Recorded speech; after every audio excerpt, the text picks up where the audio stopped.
अपराध करने वाला अपराधी हो या उस अपराधी को पकड़ने वाली पुलिस, जो भी जुर्म को अंजाम देगा वो सीएम योगी के हंटर से बच नहीं पाएगा। क्योंकि सीएम योगी ने जब से सत्ता संभाली है तब से ही जुर्म का नामो निशान यूपी से मिटना शुरू हो गया है। योगी पुलिस हमेशा एक्टिव मोड में रहती है ताकि जुर्म और जुर्म करने वालों दोनों का सफाया कर सके। क्योंकि आए दिन कभी लाखों की चोरी की खबरें सामने आती तो कभी हत्या और मारपीट, पर योगी सरकार जुर्म का नामो निशान मिटाने के लिए बिल्कुल एक्टिव मोड में है। नमस्कार, आप देख रहे हैं कैपिटल टीवी की स्पेशल स्टोरी और मैं हूं आपके साथ राजप्रीत कौर। आज आपको बताएंगे कि आखिर कैसे एक शख्स ने जेल जाने से बचने को 22 साल दिया पुलिस को चकमा और कैसे लिया पुलिस ने इस मामले में तगड़ा एक्शन। साथ ही बताएंगे कुछ ऐसे ही और मामलों के बारे में, तो बिना देरी किए चलिए शुरुआत करते हैं। 22 साल दिया चकमा, मामला सुन पुलिस भी हैरान, लिया जाएगा तगड़ा एक्शन। दरअसल जेल जाने से बचने के लिए एक शख्स ने ऐसी चाल चली कि पुलिस और जज सभी चकमा खा गए। पुलिस की आंखों में कई साल से धूल झोंक कर इस नटवर लाल ने जेल जाने से बचने का पूरा इंतजाम कर रखा था। वहीं जब पुलिस ने शक के आधार पर जालसाज को पकड़ा तो उसने अपनी पहचान छिपाने की कोशिश की। इतना ही नहीं, नटवर लाल ने जज के सामने भी खुद को मृतक का चचेरा भाई साबित करके पुलिस को ही झूठा साबित कर दिया। लेकिन पुलिस ने जब दोबारा से जांच शुरू की तो उसके होश उड़ गए, क्योंकि मृतक ही असली गुनहगार था और जेल जाने से बचने के लिए वो कागजों में मुर्दा बनकर खुलेआम घूम रहा था। दरअसल ये पूरा मामला बस्ती जिले के लालगंज थाना क्षेत्र के जगन्नाथपुर गांव का है। शिवशंकर पांडे नामक व्यक्ति को थाने की पुलिस ने कई सालों बाद गिरफ्तार कर कोर्ट में पेश किया, जिसके बाद कोर्ट ने उसे जेल भेज दिया। इतने सालों से शिवशंकर कोर्ट के समक्ष जटाशंकर पांडे बनकर पुलिस से बचता रहा। इतना ही नहीं, उसने पुलिस पर दूसरे व्यक्ति की जगह खुद को गिरफ्तार करने के आरोप तक लगा दिए। 22 साल बाद सच आया सामने। दरअसल ये पूरा मामला 22 साल पुराना है। एक शख्स ने फर्जी सरकारी दस्तावेज बनवाकर ऐसा खेल रचा कि सच सामने आने में सालों लग गए। मामला 2022 का है। मुंडेरवा थाने के चीनी मिल तिराहे के पास भाकियू कार्यकर्ता और पुलिस के बीच हुई खूनी संघर्ष में मंडेरवा पुलिस ने किसान शिवशंकर पांडे को भी संलिप्त माना था।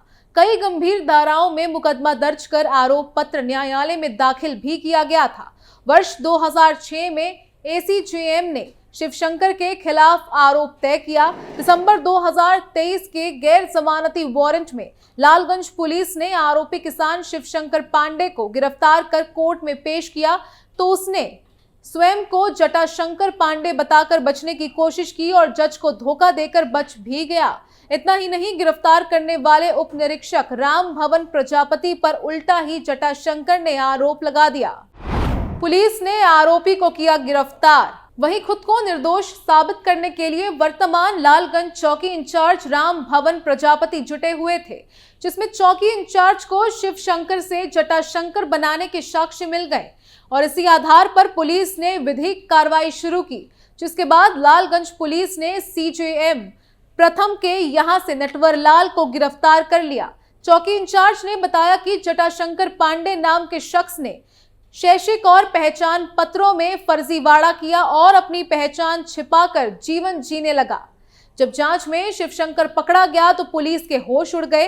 लालगंज थाना अध्यक्ष जितेंद्र सिंह ने बताया कि शिवशंकर पांडे के खिलाफ कई मुकदमे दर्ज हैं, जिसने बचने और भाई की संपत्ति हासिल करने के लिए स्वयं को मृत घोषित कर वो जटाशंकर पांडे बन गया था और सालों से समाज, पुलिस और कोर्ट से बचता आ रहा था।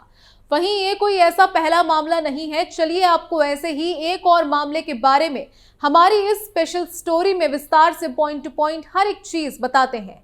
दरअसल आईसीआईसीआई बैंक से फर्जी दस्तावेज पर 4.45 करोड़ रुपए के ऋण लेने के मामले में जांच जैसे जैसे आगे बढ़ रही है, पुलिस को चौंकाने वाले तथ्य मिल रहे हैं।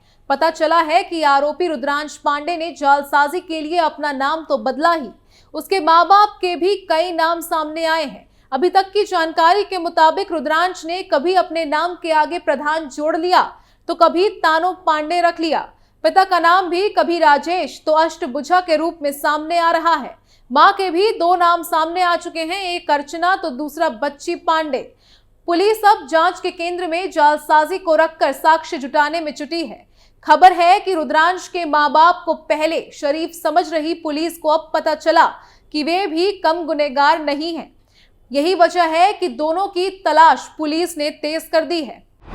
आखिर क्या है पूरा मामला? जानकारी के मुताबिक रुद्रांश पांडे के पिता ने ही सबसे पहले ग्रामीण फाइनेंस कंपनी खोलकर जालसाजी की थी। 100 से अधिक जालसाजी के मामले सामने आने के बाद पुलिस ने आरोपी को पकड़ा तो उसने अपना नाम बदल दिया। वो अष्टभुजा से राजेश पांडे हो गया। वहीं कई लोग ये भी बताते हैं कि रुद्रांश का ही नाम अष्टभुजा है। अब सच्चाई क्या है, इसकी जांच पुलिस कर रही है। यही नहीं, मां अर्चना पांडे ने भी अपना नाम बदलकर प्रधानी का चुनाव लड़ा था। वो बच्ची पांडे बनकर प्रधान भी रही, लेकिन इसके बाद एक और जालसाजी का मामला सामने आने के बाद वो गांव छोड़कर फरार हो गई। अब परिवार ने गांव से नाता तोड़ लिया है। जांच में सामने आया कि लखनऊ में रुद्रांश पकड़ा गया तो उसके आधार कार्ड पर उसकी पहचान राप्ती नगर शाहपुर दर्ज थी। गोरखपुर में पकड़ा गया तो बस्ती का पता मिला, जबकि उसका असल पता बांसगांव थाना क्षेत्र का बघी गांव है। वहीं बता दें कि अब ये सामने आई है। उधर पुलिस आरोपी रुद्रांश पांडे के मां बाप के जालसाजी में शामिल होने की आशंका पर उनकी भी तलाशी शुरू कर दी है। उनके सामने ना आने की वजह से पुलिस का शक और गहरा हो गया है। पुलिस उनका नाम केस में बढ़ाने की तैयारी में है।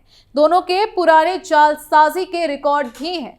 इस वजह से पूरा संदेह है कि इस नए जालसाजी में भी ये लोग शामिल हो सकते हैं। एसपी सिटी कृष्ण कुमार बिश्नोई ने कहा कि पुलिस की जांच में रुद्रांश के जालसाजी के कई मामले सामने आए हैं। रुद्रांश, उसके मां बाप के कई नाम होने की बात भी सामने आई है। हालांकि पुलिस बैंक जालसाजी के प्रकरण की जांच को साक्ष्यों के साथ आगे बढ़ा रही है। जल्द ही इस पूरे गिरोह का पुलिस पर्दाफाश कर लेगी। वहीं चलिए आपको ऐसे ही एक और मामले के बारे में बताते हैं, क्योंकि ये जालसाजी का कोई पहला मामला नहीं है, बल्कि ऐसे जालसाजी के कई मामले पहले भी सामने आ चुके हैं। चलिए उसके बारे में भी आपको हमारी इस स्पेशल स्टोरी में विस्तार से बताते हैं। दरअसल यूपी के शाहजहांपुर में फर्जीवाड़े का एक ऐसा मामला सामने आया है जो आपको हैरान कर देगा।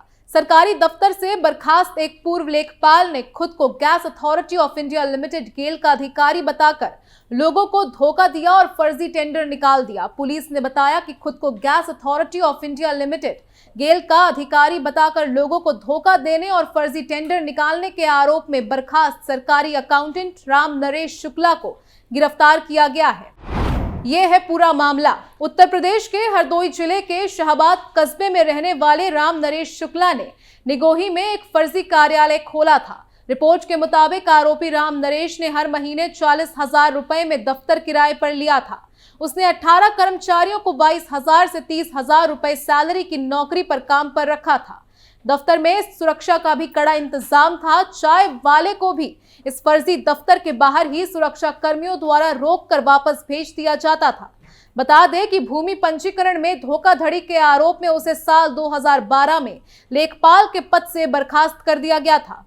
आरोपी ने खुद को केंद्रीय सार्वजनिक क्षेत्र उपक्रम PSU गेल का अधिकारी बताते हुए उसने अपने कार्यालय में रसोई गैस पाइपलाइन बिछाने के लिए फर्जी टेंडर जारी किया था। इसके अलावा ये भी पाया गया कि उसने गेल में नौकरी दिलाने के बाद अपने कार्यालय में काम करने वाले लोगों से लाखों रुपए लिए थे। वहीं उनसे पाइपलाइन बिछाने के लिए सर्वेक्षण भी करवाया गया था। हालांकि ये मामला तब सामने आया जब कुछ ठेकेदारों ने निगोही पुलिस स्टेशन में शुक्ला द्वारा जारी किए गए 3,200 करोड़ रुपए के टेंडर के बारे में सूचना दी और उनसे 3 लाख रुपए का पंजीकरण शुल्क और 9 करोड़ रुपए जमा कराने के लिए कहा गया। इसमें से 18 लाख रुपए का उन्हें डीडी भी ले लिया था। खैर, योगी पुलिस चुन चुन के अपराधियों को उनके किए की सजा देती आ रही है। कोई भी अपराधी पुलिस और सीएम योगी की पैनी नजर से बच नहीं सकता। हर एक गुनहगार को योगी के हंटर की मार पड़नी ही है। इस स्पेशल स्टोरी में आज के लिए बस इतना ही। बाकी तमाम खबरों के लिए देखते रहिए कैपिटल टीवी उत्तर प्रदेश। नमस्कार।